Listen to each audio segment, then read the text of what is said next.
Ladies and gentlemen, this is the 28th episode of Concerned Dabs podcast. I am your host, Kady Kane.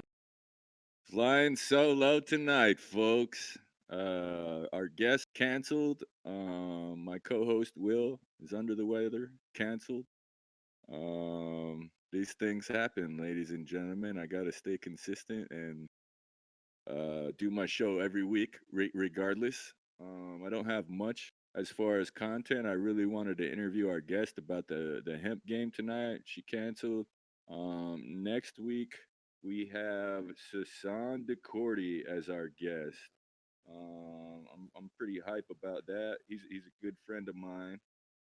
Um, I used to work at this dispensary called Human Collective as the intake and inventory guy, and he uh he had that job before I got there. So it's like when I showed up, like I knew the guy who did the job before me. So it was good knowing that, and he had other ventures that he took part in, but right now he's working for Sweet Life Distribution, and they're pretty big rec license farm in Oregon. And it's farmers own the distribution company too, and I'm pretty sure they sell all their own flour. So it's, I don't know, it's a pretty cool business arrangement, and he's a really sharp cat. So I'm excited to interview him next week. Um, Trying to think of what else I wanted to talk about. Oh yeah, so I'm down here in Phoenix, Arizona. Um, the laws changed on August 27th. Your card is good for 2 years now if you get it after August 27th, which is dope. Pesticides are going to be uh, everything on the shelf is going to be tested for pesticides now, like that was required on the 27th. The downside to that, my concern is that they're not going to enforce that law for a year. So you can assume that everything that you purchase at the dispensary is dirty until August 27th, 2020, because it's like, yeah, the law is taking effect on 2019, but they're not going to make everybody be compliant for a whole year, which is, I guess, fine. It takes a while to, be compliant. Usually these things would happen every 3 months in Oregon. So I guess a year is being fair to the people who operate these businesses. But I was kind of bummed out that there wasn't going to be a label that said this passed for pesticides on any of the flour, edibles, or oil on the shelf. So that's a big bummer. And then also another part of the laws on this year that got implemented is there's an allotment. Like you can only buy 2.5 ounces like every 2 weeks, and it's tracked. And like everybody's linked up to the same server. So it's like if you go to a shop and buy 2.5 ounces today, you can't go there on Wednesday and get another ounce. Like you have to wait 2.5 weeks to get more, which I think is whack. Like it doesn't, it's none of your business how much I consume as a patient. Like it's not addictive, and it's not gonna kill me if I eat too much or smoke too much. So I think that's overstepping their bounds as far as regulatory shit goes. But who am I, man? I'm just some fucking guy. Like it doesn't really make a difference what I say. I just want to express these things to anybody who might be listening. So, if you're talking to somebody out in public about the issue, you can express your concerns. Um, what else was I gonna talk about? Okay, so I'm scheming on moving back to the Cane, Spokane, Washington. I have some seeds from Pollen Nation that I'm gonna run once I get out there, which I'm excited about. But I was looking for other seeds of indica shit that I like to run, so I like Obama Kush.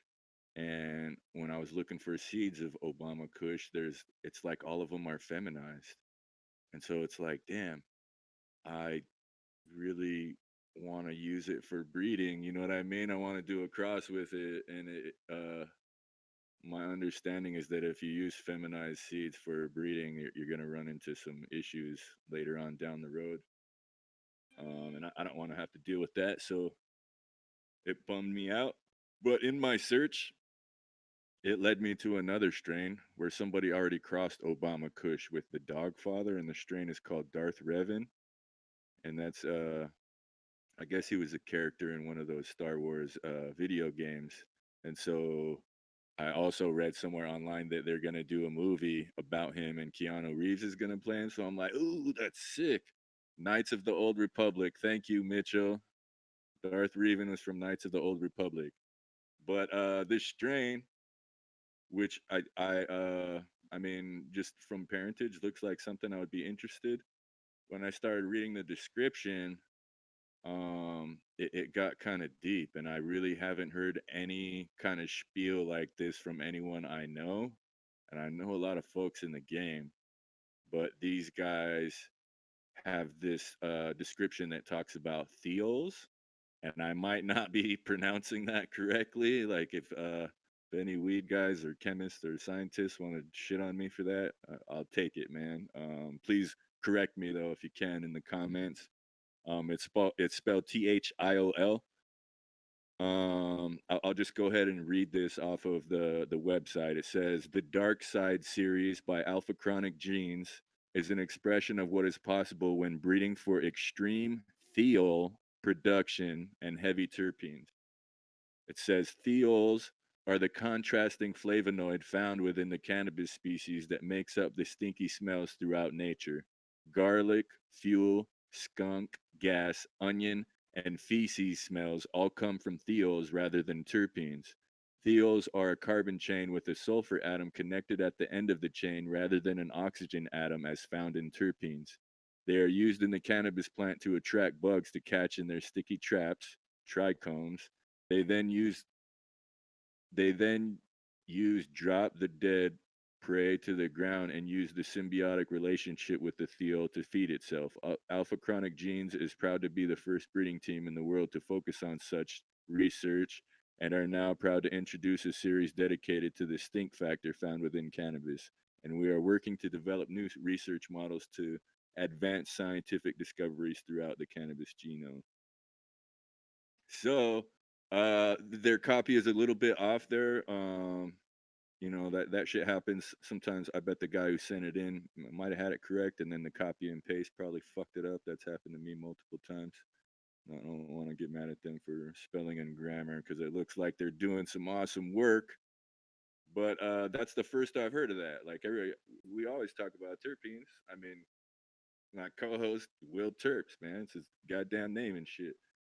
Um, I've never heard of Theos. I've never had a lab present me with the option to get a thiol analysis in contrast to a terpene analysis. So that shit sounds like the bomb to me.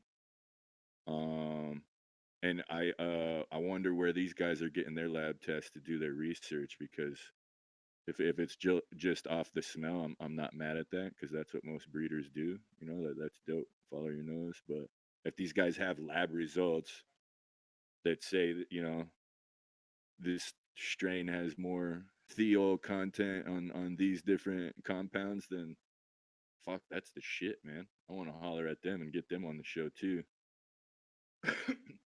um, it also said it was like the second release in their Dark Side series, follow up to last year's highly sought after Darth Scion.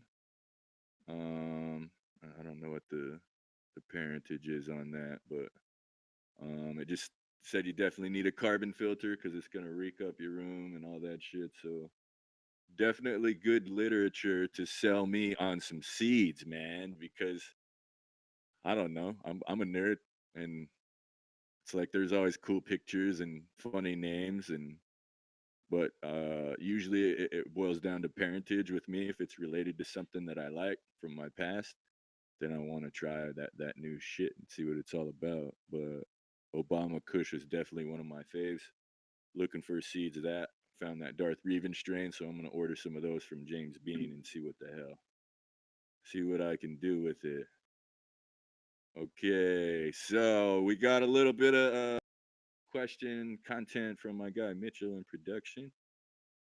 It says New Mexico marijuana recommendations from Governor's Task Force prohibit local municipalities from completely restricting cannabis sales, automatically expunging criminal records, limiting overall taxes on retail cannabis sales to no more than 20%, allocating tax revenues to various programs and state agencies, including the state's medical cannabis program, allowing those with past convictions to participate in the licensed cannabis industry.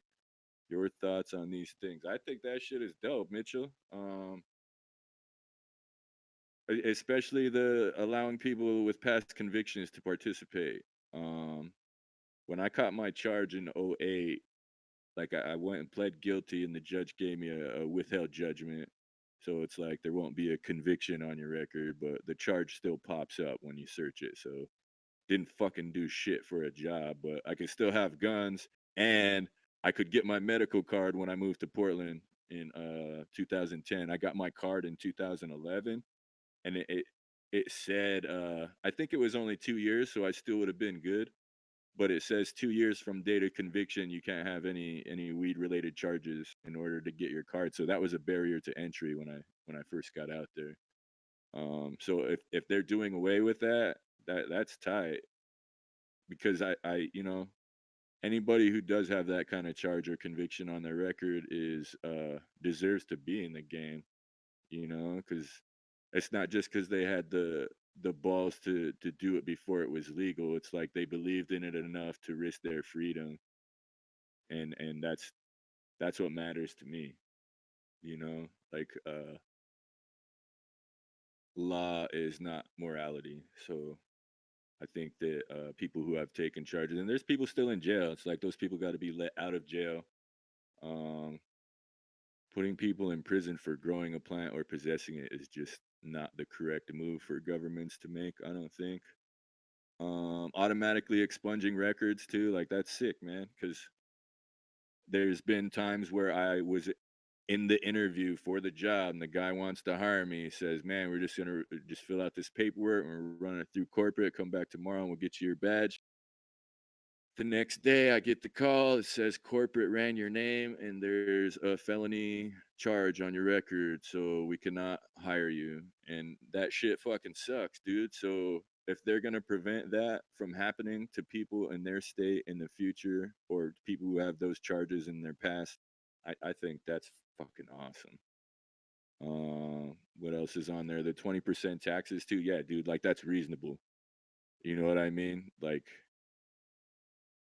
if they it doesn't say any because the thing in California, I guess, is that there's a state tax and then there can be a county and a city tax too.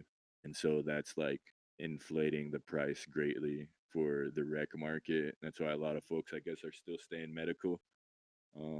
Which makes sense. It's like fuck, I hate paying that much extra. Like I mean, that's in if you have your medical card in Oregon, you don't have to pay the rec tax, which I think is dope because I think it's like 20, 25% in Oregon too. But it's the public law 280E, man. I want to know how that 20% tax affects that because if the shop owners still have to pay that kind of tax federally, then it's I mean it'll help them out a little bit, but not a whole lot. So um, I would want to research into that. Yeah, Jason Ortiz did talk about that. He shit, I can't remember the name of that organization. He was a part of an organization that was campaigning for that for people to the Minority Cannabis Business Council. Yeah, that was the name of his thing. But they had like I think they had like a subdivision or a different committee that was focused just on like writing that into legislature too, like lobbying for that, which I think is dope. Shout out to Jason Ortiz, man. That guy's a cool cat. We got to have him back and interview him too. He be posting some pictures of the Puerto Rican food. Dude, that shit looks kill, man. I gotta ask him about some of that stuff, man, because Shit looks fire. Um, Damn, Washington is 37% tax on marijuana. Holy shit, dude, that's crazy. Damn, Mitchell, that's rough, bro. Well, cause what do they call that? It's not a sin, but it's a sin tax, is what you would classify it as. Cause their fucking tobacco is expensive as shit in Washington too, bro. Like a pack of backwoods. There was a spot around the corner from my crib in Portland. I could get a pack of 5 for $6. And then it's like after a year or two, they went up to 650. But everywhere else in the city, they were 8, right? So I was just like, all right, that's still a good deal. But when I would go up to work in Seattle for my uncle on the weekends, there was a Walgreens by his house. And dude, there were $13 there for the same pack of 5, dude. I'm like, what? Like that's like double, man. Like what the hell? And I'm like, it's crazy, man. Governments of the world, man. Fucking getting in on it. You know what I mean? It it's whack, but that's why I feel like home cultivation needs to be written into law, you know? Like people need to be able to grow their own and possess their own cuz it's like that was my big thing in Washington too is their medical program still kind of exists, but there's not really very many medical dispensaries. And it's like if it's your medicine and you have to go and get it from the store, that's too expensive, man. You know what I mean? Like that's paying retail for something when you could have someone growing it for you or have a medical dispensary that has more reasonable pricing, then I don't know. I think that's whack because everybody should still have access. Um, and the price should be cheap, dude. Like it's gonna keep going down. That was another thing I saw too last week. Mitchell was it said that Mexico is getting ready to legalize cannabis like soon, like within the month or something. And I'm like, fuck. Like I posted the article, like, man, somebody with fam down there, tell them to fucking call the mails, man. You know what I mean? Like that's the only thing they're missing. I'm like, dude, if you guys just cut the mails out, there wouldn't be seeds in your shit. It might have some fire shit out there in the mountains. You know what I mean? Like who knows? But it's seeded like a motherfucker. At least it was when we were growing up. So I mean, if they eliminated that issue, I feel like I'd buy some Mexican packs for sure, man. There's got to be homies down here who, you know, like, and that to me too. It's like if it's imported from that country and it's decent, like the quality is decent, then fuck, the price is still gonna keep going down, man. It's wild.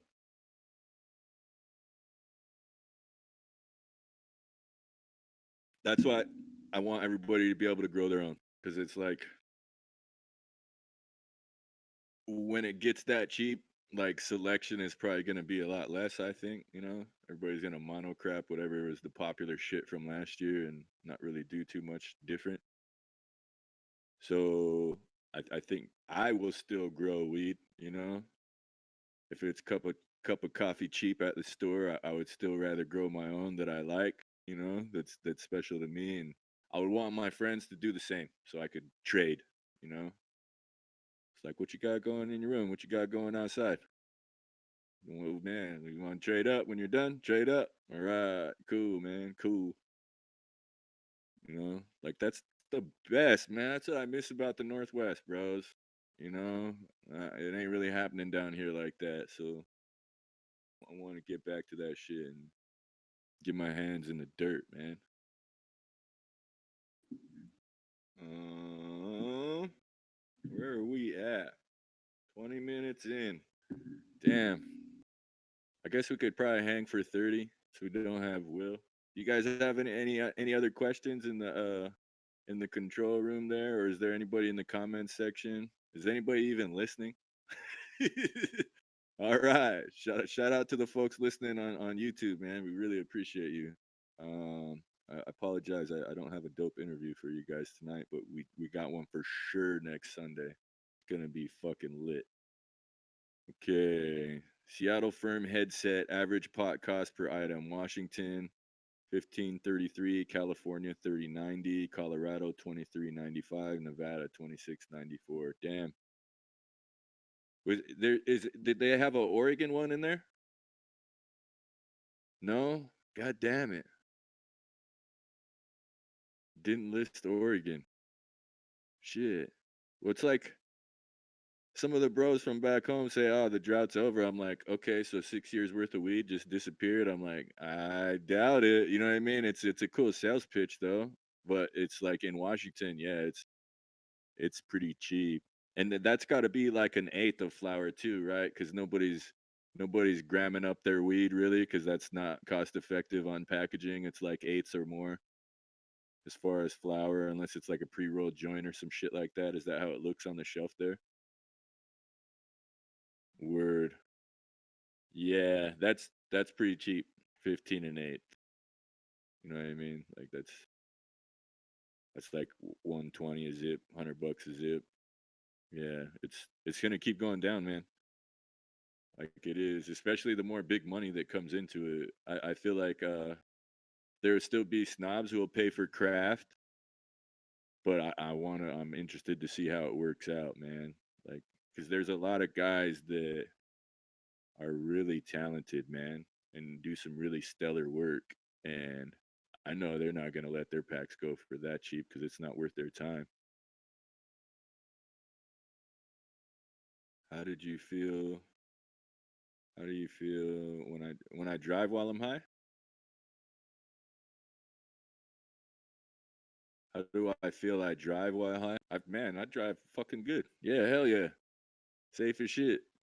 It there's like studies that you can participate in. Like I get them in my inbox sometimes from AZDHS. They'll send you scientific studies that you can participate in as a medical patient. And some of them are here in Arizona and some of them are in California. And I'm pretty sure it's like I think you go to like a racetrack or something, some kind of course, and they you get to smoke and then drive, and I think they hook you up to a couple of different machines. One of the what's the fucking heartbeat monitor thing called? What's that shit called? Can't remember. Anyway, but I'm sure they hook you up to some stuff, let you smoke, and then drive a car and see how your reaction time is and everything. But dude, there's no published studies yet, but everything that I've read online says that people do drive safer when they're high. You know what I mean? And I, I can I can say that I feel that way about my driving. Um, says accident analysis and prevention journal reports a slight uptick, non-significant in traffic fatalities in Colorado and Washington. So like there's more car wrecks, that's what it's saying, in states that went wreck. Word. And that's just they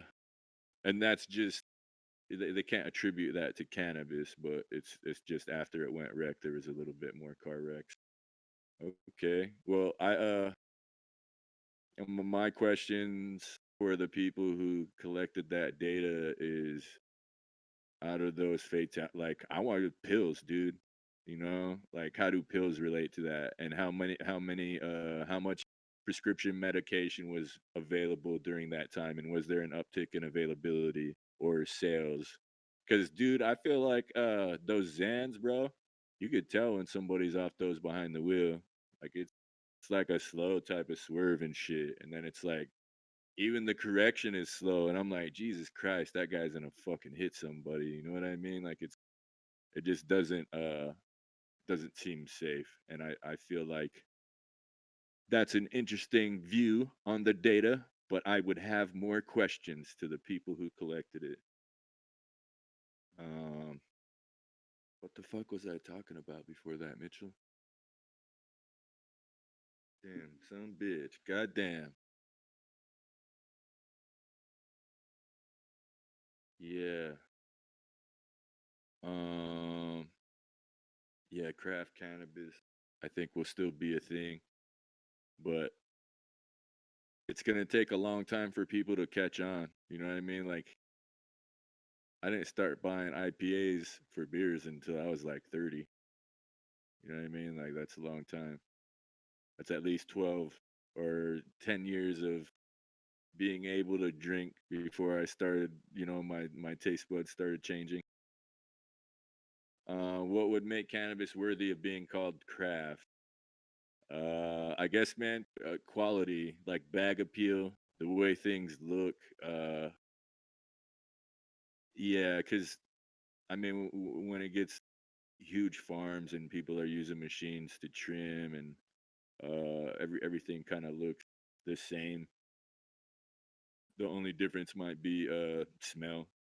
But I think in Washington you have to be able to see the product through the bag. So craft would you probably noticeably see that it looks better, like hand trimmed, just more taken better care of through the process than just something that went through a machine and got thrown in some bags. Like the process is getting really automated. They like in the rec shit. Like fuck. Like there's guys selling all kinds of machines. Like there's like de-stemming machines. Like there's trim machines. There's like extraction machines. Like there's all kinds of. I want to try and automate some of those water hash practices, like with the rosin and all that shit. Because dude, it is elbow work, but I feel like you can automate some of those processes and not lose the quality. And the cost on that license would be super cheap. Expensive part would be the freezer. That and I haven't heard too many people in Washington or seen that them posting solventless shit that they got from the rec store. So maybe there's not a lot of it out there because there wasn't in Oregon. There's starting to be more companies popping up, but something different and something that I think is safe, not just in the process, but like to consume. You know what I mean? Like there's no butane, no propane, just water. Water and ice, man. Water and ice.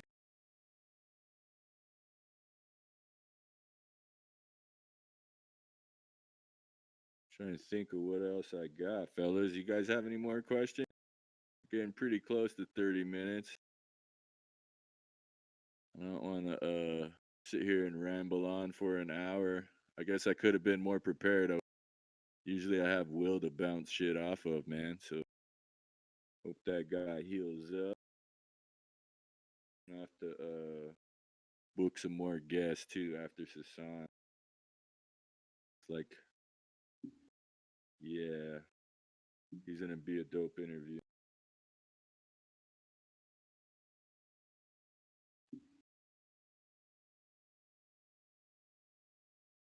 Well, what do you think, fellas? Anything else? That should be it. All right, I guess I'm just gonna go ahead and do my outro dance, ladies and gentlemen. I hope you guys can tune in next week. We have Sasan Ducordi from the Sweet Life Distribution. We're gonna share that flyer and the stories throughout this. I really like their logo too, man. That Paper Planes logo is tight, and we have that on the flyer. So if you folks get a chance to look at that, I hope they got like some T-shirts or some hats out there for free swag. Hope folks go pick that up from the shops, man. Yeah, but that's pretty much it. Um, this was the 28th episode of Concerned Dabs podcast. I was your host, Kady M. Kane. Missing in action was my host, Will Terps. You can be back next week, man, and talk to Sasan. Should be a good time. I got to give a shout out to my guys in production, Mitchell Wilson and Jesse Curry. This has been a Main Node and Joseph Street Enterprise production.